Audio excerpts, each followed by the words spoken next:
Abo Ghana de share me mo bibiara jo emwakwaba edeba HB News eso emraso sensem ahodo a ede him oyememu mahodo so edwede mi agudi mu adama yede somo eyedo nhwe baako entem ende ya wada December ne bosume ne de toso 9 wa fimpinu ni eduenu enu shene so sie de mu live ewo Facebook Home Base TV Ghana Udranwa like ashe na foforo so ensa akebi mosomfo amasronko wadarama me na mede kase ebo no so mo yentwa mutia waye ba kase ebo de ebedi mu akotene mede beto also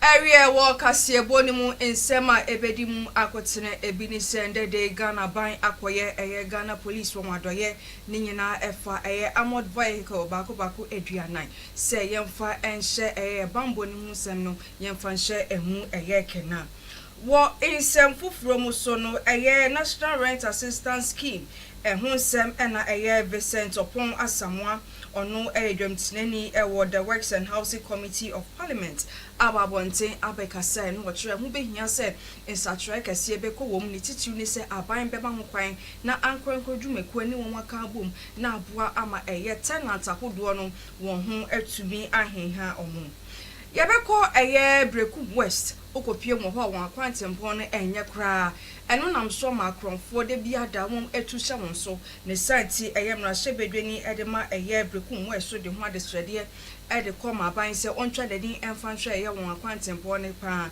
enya sade akronfo etu won so sakra yabeko wie ewo man fufuro mu dia and your crow bako base and 9 metre Indonesia, Sri Lanka, Thailand, and Malaysia. Nsuo kesi ato wo ho papa na so manipa base 1400 wonwatoa nananamo ewo nsiedo. Ebusua nsem we ne nsem fufuro bi na eka we ntwa enwutia waye ba kasiebo ni nkyeremu me de edo so beto awso.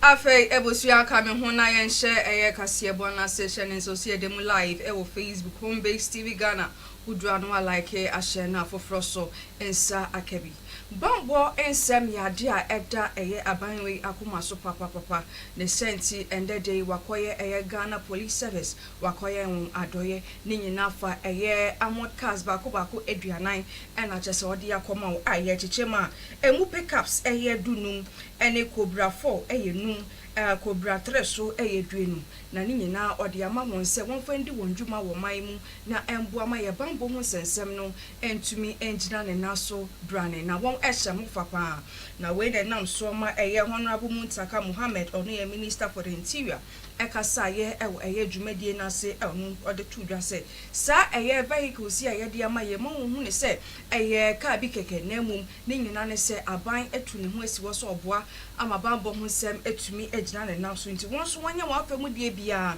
embo ama bamba ho sem no entumi enkosoro pa ye memu ende ogire mu eda aban na se pa so wa kai asoye no ama won so won akade no beboa ama wo wetumi etu anamon abua amoman Ghana ye bambo ho sensem no etumi egina ne naso.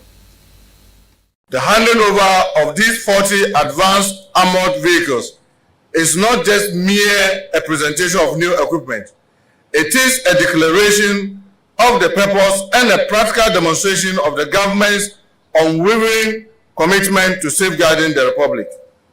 Your Excellency, on behalf of the Minister of Interior and all the agencies under the ministry, I want to express our deepest appreciation for your clear vision, firm leadership, and relentless support for the retooling of Ghana Security Services as captured boldly in our 2024 People's Manifesto.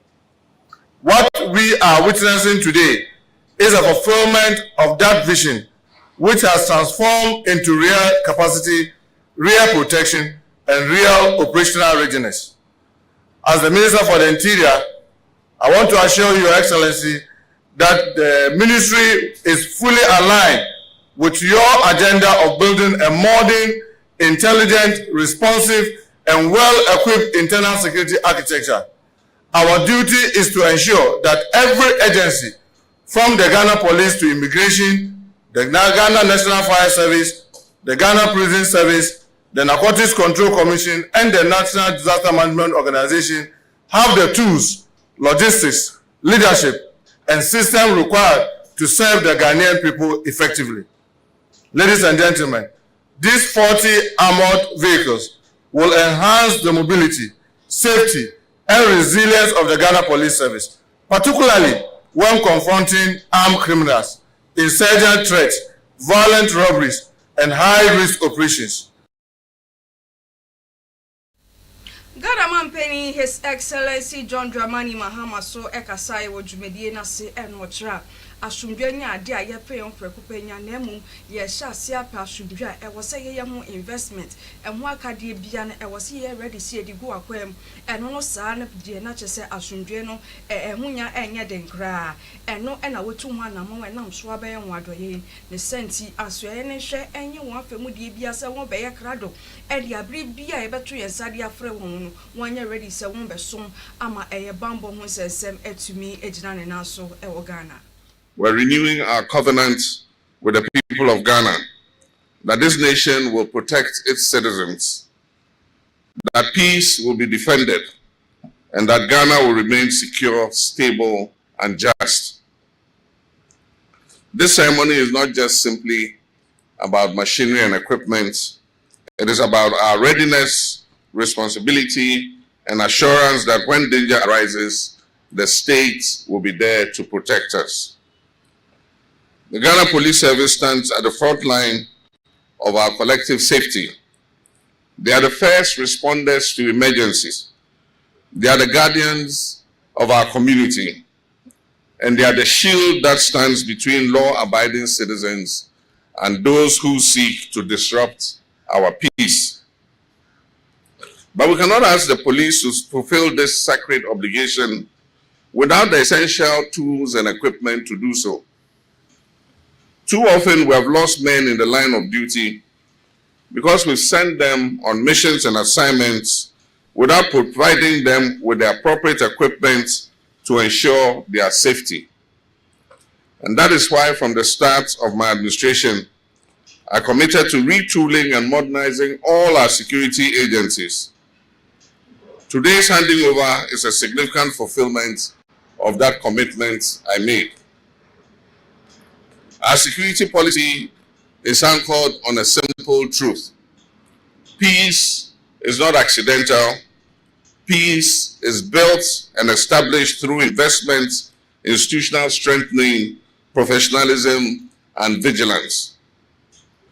As we advance the 24-hour economy, as we expand trade and investment, and as we pursue innovation, we recognize that without strong security, development cannot thrive and societies cannot progress. And chaye ena ebeto just say eye yade kodie wo HIV/AIDS no etia kese ewo eye o man Ghana mu ni titiri ni ebibiman ne sa enti impenifo ni mu bi fa ho pomisibre ahwe kwan a wo befa aso ano we ne dam so ma eye first ladies a won deda ebibiman anu ni nyina edi mu forum ahyehye so a won forum we eye tiban eda so eye ending AIDS in children and mothers by 2030 na wodwumedie na se na eyo man Ghana first lady Her Excellency Lodina Dramani Mahama ekasa ye wasi ode tu dwa se ehu behia se eye first lady a won ewe bibi man nyina betu ho esi wo sa abatan edi ama eye ema edi ebiom so emoto mche kwala na eno aboa ama HIV ho sensem hepatitis B ho sensem ena ebiom so syphilis ho sensem no etubi etwa ochra yade we ni nyina se o ankrankro bi enye bi no eye ntem so pa ni titu se free obatan na ekọ obanche dia na chese eye ne ntem so di eno na nam so ma yade etia kese nti obesre pa se eye African first ladies foni nyina enye baako na ne yesese wodi gu akwam na boa ema eye enkosi 2030 na ye nti esi yade bia biom oye man mu ebiom so ye nti syphilis yade yɛnte hepatitis B yadeɛ no ɛne afafa nyinaa nka wo ho bom na wɔnhwɛ ɛma sɛ ni suade ho wen entumi embrem ebiom so ɔde to adwa sɛ ho behia sɛ aban bɛso aseɛ partners afoforo ene ebiom so community leaders wɔn nyinaa bɛka wɔn ho abom na aboa ama mother to child HIV transmission anempo syphilis anempo hepatitis B no ne nyinaa etumi etwa.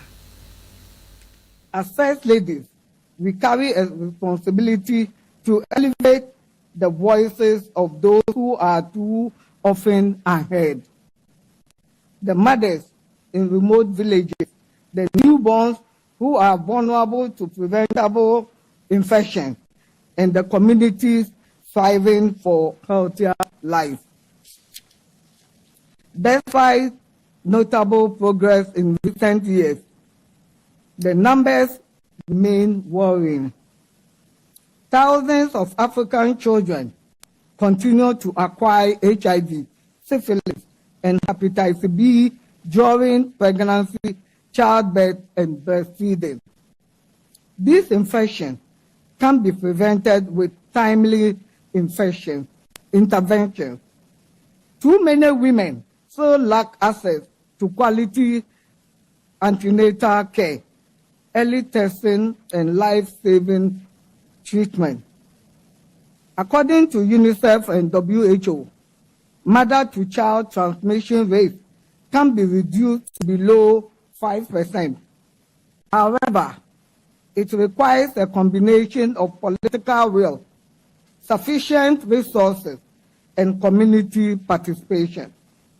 It is therefore my view that this is not just a health challenge, it is a text of our collective. Ebusuayen fa eni entrim enko eyemra shebedwe fie na endrada na chese ade a won twetwe ho komo ede afa 2026 budget estimate no ye de she eye OSP won akache na no enenam so ema eye Honorable Hassan Tampoli ono eye Gushegu MP esanso eye deputy ranking member on the Constitutional and Legal Affairs Committee ekasa won ho no ochra eye sika ye de she eye OSP akache no so hwekra na wo sisi a won wa chemu papa emechira han chemu aduenu eno na chese won ede akɔhye OSP akache no sa na nya de ebetumi akon etia eye corruption inti sa abaye ni abre para so peso boa ma corruption asi etumi to de wo so ye bibi ede fa ho eno anso wasanso kasa ye ede fa eye petition akodo akoka Ghana mampani ensa ni nyina fa se yenyi onimonyafo ye Kisie Japan enfa enfri ho no eno so wakasa de afa ho eno wokyra se yeyi eye Kisie Japan ede free ho de a ade a enye kra eba ne sa eye mampani neni suade ho a odi esi wo se oboa etu kata hyehye ne proyase wo ye memu no entumi endimu. Mr. Speaker, it has to be on record that about 3 petitions as of today have been referred to the President for the removal of the special prosecutor. Mr. Speaker, this comes on the heels of the removal of the Chief Justice of the Republic of Ghana. Mr. Speaker, next on the agenda is the removal of the EC. Something is happening in this country, Mr. Speaker. Mr. Speaker, something is happening in this country. If we are minded to fight corruption, we should be hesitant in the way and manner that we are attacking office of accountability. Mr. Speaker, these bodies were created to be fearless, independent, and to prosecute their business without any big brother overlooking their shoulders. Mr. Speaker, it's becoming very difficult for the OSP to function. And I am very sad that even the amount that the OSP requested to be able to prosecute his business for 2026 has been reduced by almost 50%. Mr. Speaker, I don't know what the plan is, but if we are to take out the special prosecutor, and then what is left with the office? Are we going to appoint an NDC person to come and to occupy the office? What is the plan? Honorable members. Mr. Speaker, Mr. Speaker, we are approving estimates for the office to function. The arrowhead of the office has become a target. Mr. Speaker, there has been an attempt to remove some constitutional officers already. And now we are coming to this particular office of the special prosecutor. What is his crime? Mr. Speaker, I'll give you an example. SML, special prosecutor has Nanu ya ena eye onimonyamfo Roxen na wosendafia mekpo ono majority chief whip mani imwaye enwochra budget na won edihye OSP akacho no ade a enye special prosecutor nyane de enye se yo no ni sika de yede ma no da bi anempo koda ni botobro de di nadwuma da bi nemum sika won etwesi ho se no de yede ehye OSP akacho na chese no aboa ama won etumi etu corruption ase ebiom so kasa de fa petition akodo no ochira Ghana ni bia wo mu akonya so betro petition na eno chire se petition akodo na Ghana man penisa aka no obeyi de free okra enya ne sa ho na emum onche ne so se Ghana ni bia wo mu akonya so ochro petition bia dada kumaso. Speaker, there's no way the government is pursuing anybody out of office. There's no way. That cannot be a statement of fact on this floor. Citizens have rights to petition, and they must have done that. It does not constitute a removal. So don't make that suggestion. Second, we are approving the estimates for next year's operations for the office of the special prosecutor, not the special prosecutor. So this attempt to malign government at the slightest opportunity must not be countenanced. By all means, make your point. Within the terms of the reports, look at the number of cases they've done, not done. Look at the activities, and leave the tangential matters for the press conference. Thank you, leader. Thank you so much. Speaker, yes, Honorable Tampoli, let's move on. Mr. Speaker. But leader, I will urge you. So ewo ensem fufuro emudia wo NPP abreso no won the policy bi ebaye eno National Rent Assistance Scheme na National Rent Assistance Scheme yi eno ho nsem ena Doma West NP Vincent Opon Asamoah Babonti abekasa famo said sa policy ne eboati memufo pa ne titi so obi pebe bi di theater na so ne sika enso a na wo sentempa okomu sa aksuye no na won eboa no sika fem wo tuaye edema fiera enti aba ne sa bosome na chase ye tete ede friti memi na ketue mu ende ne bete na chase gwatue wie kura na ono so nya baabi ede ne ti ato eno no pani ekira sise de aban eba asui ewo so otere mu pa na chese timem ni bia enye mu chefa pa ne titiri ni se wo se ankronkron dwumaku esanso join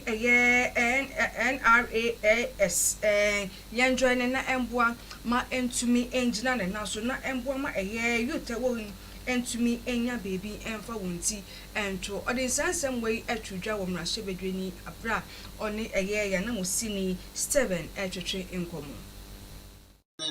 Dealing with the budget, we saw that the IGF of the ministry have been capped. You know, all the money that they receive, 33% is the only portion that could be retained by the ministry. Whilst if you go to other ministries, they give that the whole 100%. Whilst they give Ministry of Works and Housing 100%. And we were sure that all the money that they leave for the ministry will go to KPS. It shouldn't be used for capacity building and other things. Whilst the money is going to KPS or important projects like rent assistance scheme, there's enough money that we can put in there. Besides that, I believe that government can also engage even the private sector for them to come in, because every money given and we are sure of 100% recovery. Who wouldn't want to put his money there? And I believe that if the government engage, even the private sector, a lot more of them would like to come in, and then we'll have this running. And I know house owners, a lot of them also would like to engage government in this. I've also realized, I mentioned it when I was we were debating the report, that we have a lot of houses in Accra inhabited. The houses are there. They completed those houses. They are empty, and no one cares about. So we have to look for who are the owners of houses. You are putting so much money, and you are completed, but no one occupies those spaces. Yet you don't even care. How did you even make your money? So just leave your money to rot like that. And I believe that government will have to engage the Ministry of Local Government will have to do real estate auditing. Let's move in. Let's look for these houses. Let's look for the owners. Government can partner them so that the rent assistance scheme will roll it out using those structures for people to get in there. And so doing, the housing deficit, even though we talk about housing deficit, but I sincerely believe that we have a lot of houses, but people are finding it difficult to occupy them because of the rent that people are charging. So government should come in, serve as a mediator between prospective tenants and then landlords. Once it happens, a lot more people can get a place to live. All right. Thank you very much. Yabakaya wo budget akenkai ni mu ebeto dwa se aban wei edisika buduo 292 million Ghana cedis ebehye sanitary parts mu na chese wacheche de ama ema won ewo entuasusu yapon ehum na eno beto dwa na chese dom kuma no esomu pa ni titiru ni onimonyam 4% eko asefua ono outafo wonra hyebedwani eno de nsisi beto dwa se sa sika buduo 292 million Ghana cedis yehwema sanitary park no sanitary pad no ba park ba 6.6 million ene betumi ato na eno kra yesese ne ba ko mu kra chesa ban beto pad bia 45 Ghana cedis eno ansowa eno nyimonyafo Haruna Idrisu emani mu ayese da bida sa sika no sese ye no ankoye kra esanse wo sisi a nipa be se 12.2 million ena chese won sa beka panempo park ahodo no won pad ahodo no ebe so ne to na eno no sisi ye na chese sika ba ku bia ekwakwa 24 cedis biche pad ba ku bia be 24 cedis eno won sem na be payment there minority no won enti won ho ase won kira aban na ibu bia gum papa obu biegum esanse won akwatina se asisi ahu se pa de kra kwa adwaso akwa ye be se 15 cedis enti esi ne sen ena chese wode nsisi ye betu dwa se pa de bia obeto no bako 24 Ghana cedis eno ya de a emfa kwa mu kra asanse we onimonyam 4% ekowasefo edi etudwa. So using his own procurement total of about 12.2 million and the same 292 million allocation, which they have not disputed, the cost still works out to about 24 Ghana cedis per pack. These are their own figures. They have not disputed the 292 million. The figure that they disputed in their own budget is the 6.6 million. They are saying it is 12.2 million. So we've granted them that. When you do the calculation from the 292.4 million by 12.2 million, a sanitary pad is supposed to cost 24 Ghana cedis. That is per their own analysis. The 24 Ghana cedis that the government is buying the sanitary pad did not favor someone, especially a local manufacturer, to be able to get an opportunity to supply the parts for 20 Ghana cedis, which is against every principle of value for money. In fact, bulk purchasing from local manufacturers should reduce cost. Okay, I have made this argument. One pad for 15 Ghana cedis. No argument can be made to convince anybody here that if you are buying 12.2 million of those packs, you are not going to get it lower than the 15 Ghana cedis. This is not me, this is economies of scale. People like Adam Smith who pounded that the more you buy, the less what? The amount. So it cannot even be possible that 12.2 million parts were purchased at the market price of 15 Ghana cedis, especially when local manufacturers were not even given an opportunity. I was ya wudi wani etrem eko eye brekum energy important ho a ade a am roberts for ama wo homne so wo pa ne nyina nam eye wo akwan no enye nti abasa driver di eto ne boase enam kwan no so a obedru bebi na chesa konfoi atobaria ewo ene ade ekoso ewo important ho pa ne santi eye masebedwani ede ma de hye ewo brekum west the century some and boy entering shop and temper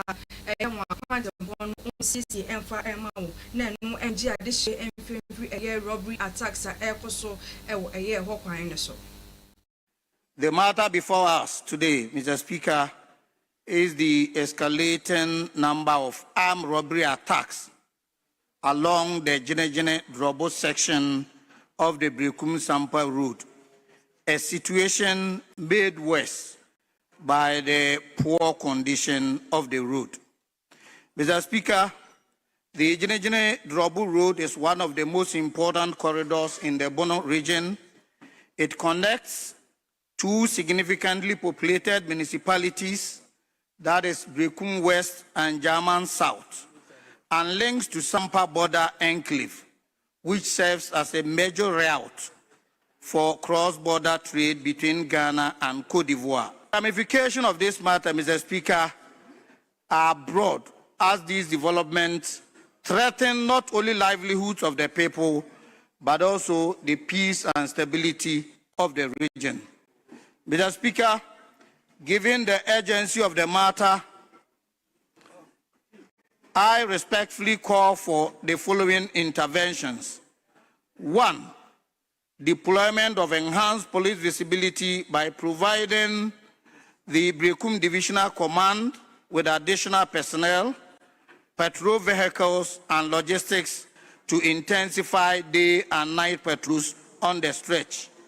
And 2, fast-tracking the full construction of the Gene Sampa route by ensuring that the contractor mobilizes fully to the site as soon as possible. Mr. Speaker, the people of Gene, Drobo, and surrounding communities are hard-working Ghanaians who seek safety, dignity, and the freedom to move without fear. Mr. Speaker, this esteemed House has the responsibility to oversee and protect the welfare of its citizens. I respectfully encourage Parliament to pay close attention to this issue and support efforts to speed up both security and road infrastructure improvements. Was your Cassia Bono, NCA, and Quadia Boa from Crouch, your body, Akabia, the River 12 so.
was your mammy and our son, so and walk up a view from HB News Junior. So I feel into a year as Bono as so a year. You have a PM a year from Mantem Yami. I don't watch now a do mind a year from me is the fun. I will cronim Nessa and Tino a year to move for acting once and be up to try and no walk as what I when you surprise a year's argument way. Ye eba eye mantem ho enobeboa ama eye nipa free eye chichi ne benche aba kro no ho ni chichi ni sesei uba kro mu adua ne bo ni nyina akofom pa enti sa dwumadie we eden sachre kese pa ede beba eye fra mantem. Yes. Oh, yeah. We're very happy. Yeah, happy. Now everything is calm down, so everything is okay. So we are happy that Father's Day we are celebrating it at the whole year. So we are happy. So food is not expensive at all. Very happy that the celebration of this Father's Day is with us here. We are very glad, we are excited to have this occasion, and we are just waiting because we know that it will be a very fantastic celebration. Okay, we can say it's very, very expensive, especially the things that are from farm. It's very, very expensive because the things they raise from the farm is very good cost. They are not so expensive. You cannot buy the thing at high price and then you come and sell it for low prices. We are all working to get profit. That's why it's expensive. I'm very happy. Some are expensive, some too is moderate. But the farmers, when the things are expensive, now they don't want to reduce the things. Now Pakoshito is in the market, they are selling it 5 CD. Now they have to reduce it to 2 CD. To still they are selling it 5 CD again. So you have to tell them to reduce the thing for us. We the buyers too, we have to buy it cheap so that we can. I feel excited. Yeah, very excited. It's better than before. Yeah. And right now, before now, rice, especially pearl, like fried was very expensive. It was reaching thousands of a big one. But right now, it's as if it's 550. It's not even up to 600. So it's better than before.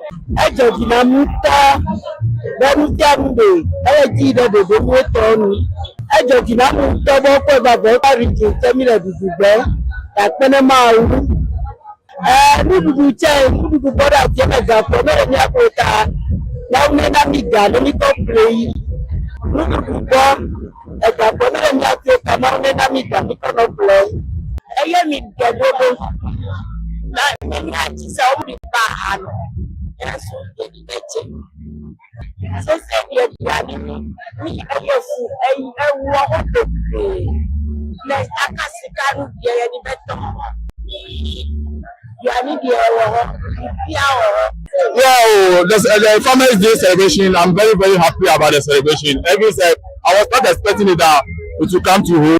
Very, very happy about that. The food, it's normal. Those who increase, they are increasing. Those who bring it down, they are bringing it down. But I can see that everything is normal. Everything is normal. Nothing go highest. So I'm very, very happy about that too. That everything is cool for us. Yan free from Mantem na yan payani HM Kwasante Mantem and the day idea a KMA tax force one added conjunction necessary such so it is you and a year a Dubai section and transfer Nina said for as you when you now for being is a it's not one dear no and just a one it's not one dear now what exercising a personal makes me once done when it's really and say if you for I won't actually capa at the assembly no a sense won't ever quite what's now at one dear never sent a technical advisor to Kumasi Mayor Mr. Francis Dumebi atwetwe nkomo no achira assembly ni jiska bia FM free drinking bia ho na license fees na won eje free store owners for ho it's na dia tax for na suma say jiska free for bia ho say won ento ade wo bia eni se won eton ade o de muntwemu emai ene biom nyama ho da won STZ nyina so no o de nyina echeche yo bo amofofra ko say enya hwie pa se bia ho da won etna ton ade no se nya bia abai bia ma entepa sorry free okra ansa na won babet sa won nyama edi free.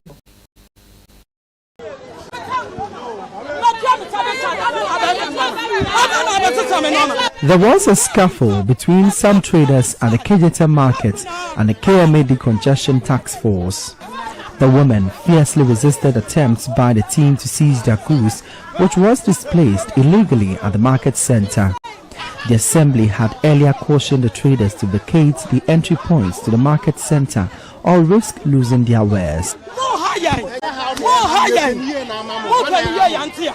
The women alleged paying a service charge to legally occupy spaces along the alleyways of the market.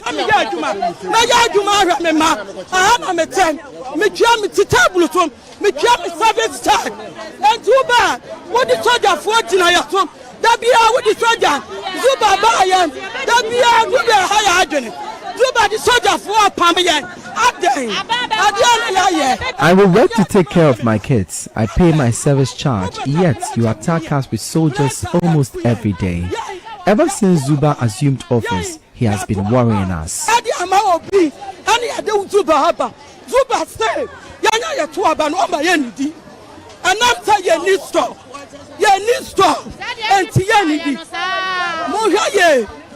But the assembly refuted the claims. Francis Dudovi is technical advisor to the Kumasi mayor. We've not received any service charge from those selling on the main entrance to the Dubai market, so to call it. What we take from them are the license for the stores. So that is it. Nobody take any service charge from anybody. So whoever took their money, yesterday the mayor was saying that if somebody comes to you to collect your money, that he's going to give it to mayor. Tell the mayor, go and tell the person that he doesn't want any money. So don't give him any money. And I don't know who took their money. I don't know the reason why they will be on the main entrance. A big project like that. How can you occupy a major entrance? That is what we are trying to prevent. The Kumasi Metropolitan Assembly has launched a crackdown on unauthorized trading at the Central Business District of Kejetia, Edum and other satellite markets within the metropolis. The team seized goods sitting on unauthorized spaces and destroyed wooden structures on pavements.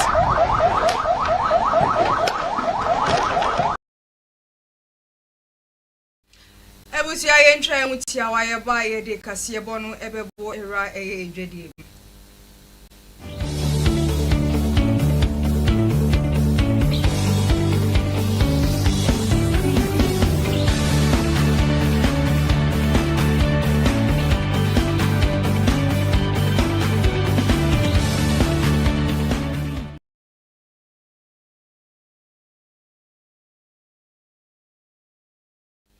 Wa edwedie mu nsam ebedi mu aktina na nsam ayedi edwudwane na ne se Ghana Standard Authority and Ghana Gold Board asweye mienu wei ehia ampenifo a wadeda no Professor George Ejay ono acting director general Edema GSA and ebium so Mr. Sami Jemfi ono chief executive officer Edema Gold Board na wo high level meeting no ase na won edi abetudwa say die won edi hihye bi ebetudwa na no aboa gold for pa na ni nyina ne se won edi standard calibrating gold scale ebetu mountain so enkoye nkrabuni mantem nkwada bi mantem dun sia wo manga na no won ebeche ama akachi bia enyane de won ehu se enkofo sisi amanfo pa eba ne se ye weyi gold na ebi mo mia won scale nim ne santi scale ya won edi be eno beboa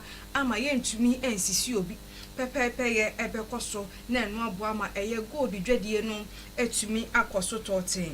Professor AJ Ekasa wo ho enu ochira eye initiative we yade ebeboa papa the title ne say Ghana gold sector no transformation kese pa edi ehin ewo na sa eye dwumedi nti no won behwe at the nationwide calibration program as so man them don't see a one mine Ghana ha no every artisanal miners akosi a year license gold buyers obia ebenyemu a year chefa e program nimu na de ye ko a year kronkra hodo a won edi a year gold dwadie na eno so mehweta kwa oboase ne ehon kwade aba no won ede sa nationwide calibration program no ebe hyehyɛ so pa wo ho na eno aboa ama eye nsisi akodo a amanfo FM eba ne gold tom a ne nyina atumi atwa na eye CEO Edema Gold Board so ekasa ye no kire asoye we atu ne ho asi wo so beboa ama gold dwumedie no atumi akoso pa ne senti na won adwen ho ene GSA fo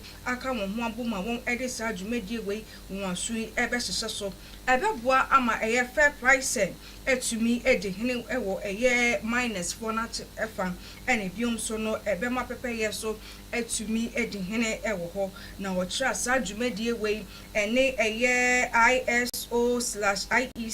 17025 international standard ene ne pa ena align ebiom so ebeboa ma oman Ghana etumi enya ginabe papa ewo global gold market eno eye London eso eka ho ebi ebusu ayen fo edwedie mu nsem no ensi wa ha yentwa mu tia wa ye ba man foforo mu nsem me de beso mu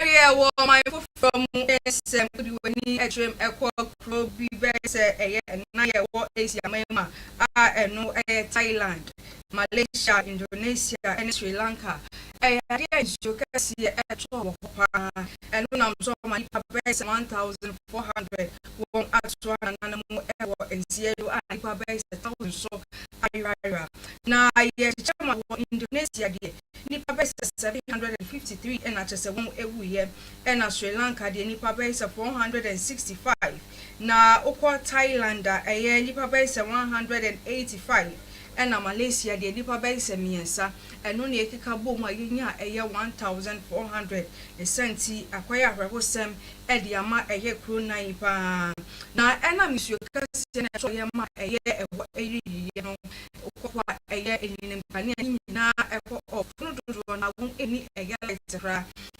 network so at Yako and sent rescue team for to whom Eddie Guabonti I say one edge among from quality to one Ira no Santino a year Indonesia president Prabowo Subianto so abomodern akọ eye miamia hodros rahwe akọhwe eye won a wo no tibiem aso won so wagu no so de ya konsem akọ ediama ebusuafo nti arosem asi ewo eye kroba nan eno ye kira part of Asia and as arabusem we esi ye ewo ho ebusia ye ngina we so emfa mahodo nsem no ensi ewo ha Jonathan Ayekwado so de eye akodie mu nsem ebeto ayeso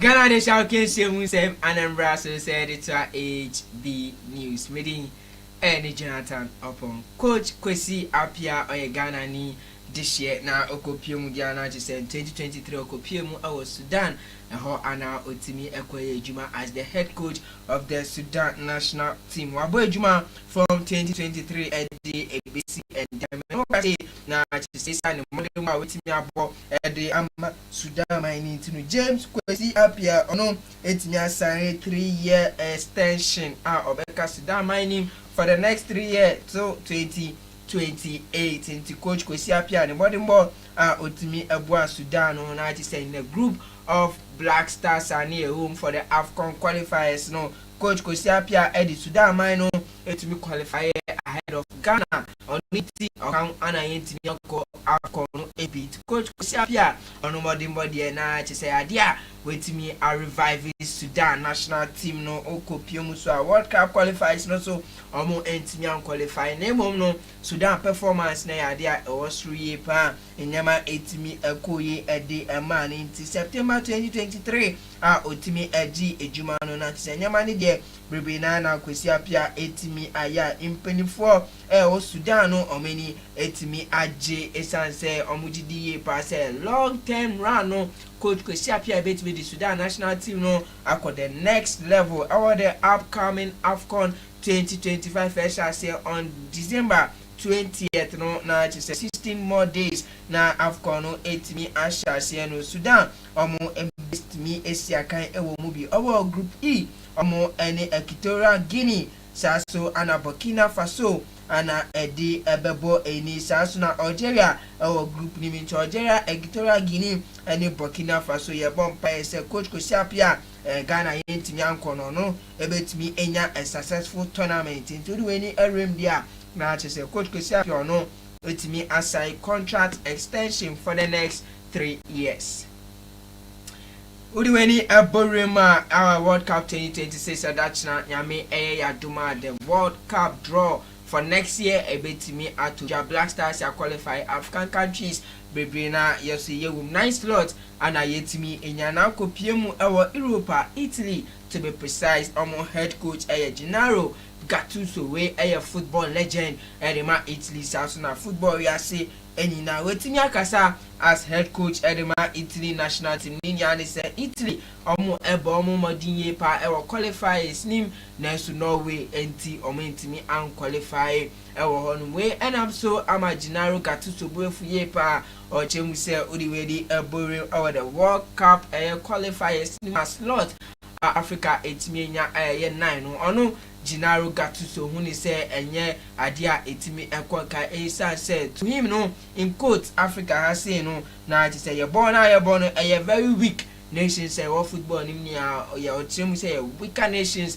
about football into no ono time o chance here born the first World Cup way back in 1994 na only 2 African countries spend a home or who say yes and no reflect say African football but it's say 2 countries say ba and one no Ukopiema or GD say Africa ye ba World Cup ni ma yenya hwint nice lot ni there and no embo about for a country like Italy and no Europa Europeans no or no Gattuso ehun ni say omo bobo pa eba no ball ni dia no mo ahoden was far away and I say ahead of Africa na omo Italy no ball mo boy ni na no omo ntimi an qualify straight away to US Mexico and Canada na mom no was say omo ball playoffs nani angel no sre FIFA penifo say in the next World Cup se be no betimi edi omeni edi echi no betimi assign yama na Africa ube piuma slote o World Cup nim no omo etimi at so isa 9 countries ne de ono de ohun ne se ba omo ba no enya de a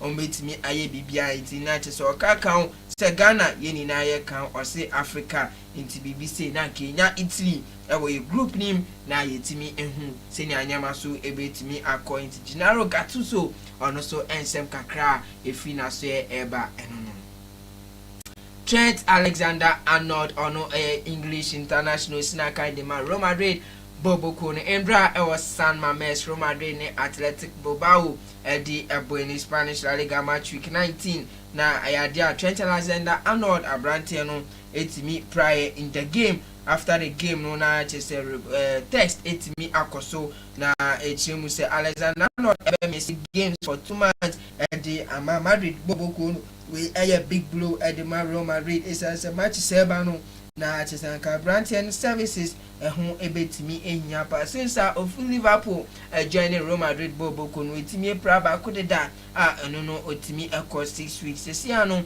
wetimi eprabi ma we no for almost 8 weeks into the 27-year-old no Brantian no na chisono out for Real Madrid in the next 2 months. Asna Dani Carvajal no main right back option edema Real Madrid Boboko no ono so etimi April 2 players way omo out for Real Madrid the rest of the Manchester Madrid ebebo this year 2025 into Trent Alexander-Arnold apparently no out of Madrid team no mu enhye for the next 2 months.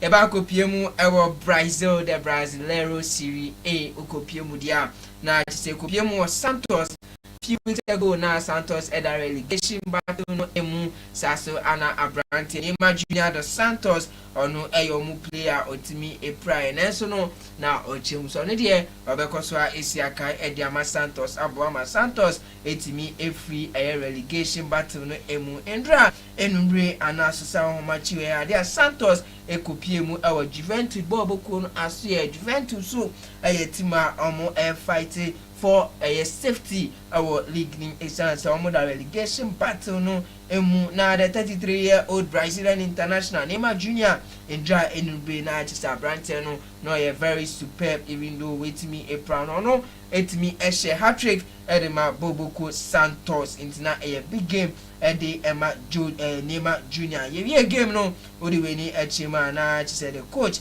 edi Neymar anase Santos Boboko no ono etimi chim se dia Neymar ye no ya dia ebru na adwene ne ntiase so ifesa se Neymar ball no wetimi epra ewo honens Neymar still now on the field of play Neymar edi ball enye so obokeke na emum no obo full 100% ana o give na chise nyama ekwe edi Santos nti ono ene Santos Boboko no aka omenya Neymar na chise wono de oni bebi anka Santos Boboko no ombewo anka by this time the OGDA pass relegation no anka officially omo etimi akona Neymar na chise ochim se de bida on play inti na chise 56th minute 65th minute and 73rd minute Neymar etimi board a hat-trick ebua Santos club na me no ka say Santos akopiemu of 14th position for now omo ye safe omo 44 points. Last game more to go. Game no, I was say either Santos etimi draw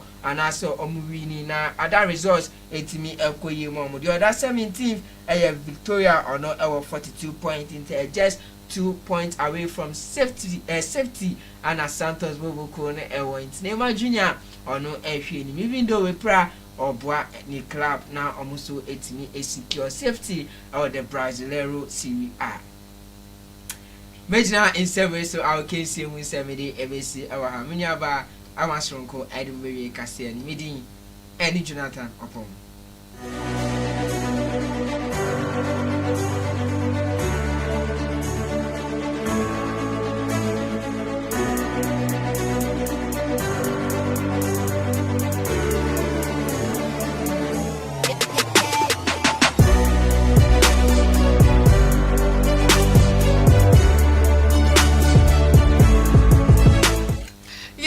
Jonathan ase sorry agudie mu nsem ebesom ye yenjina we somfa eye kase boni nyina ensi ewo ha aseda enko enfama production team ni nyina okenkan fo anwuma midin e de amashon komema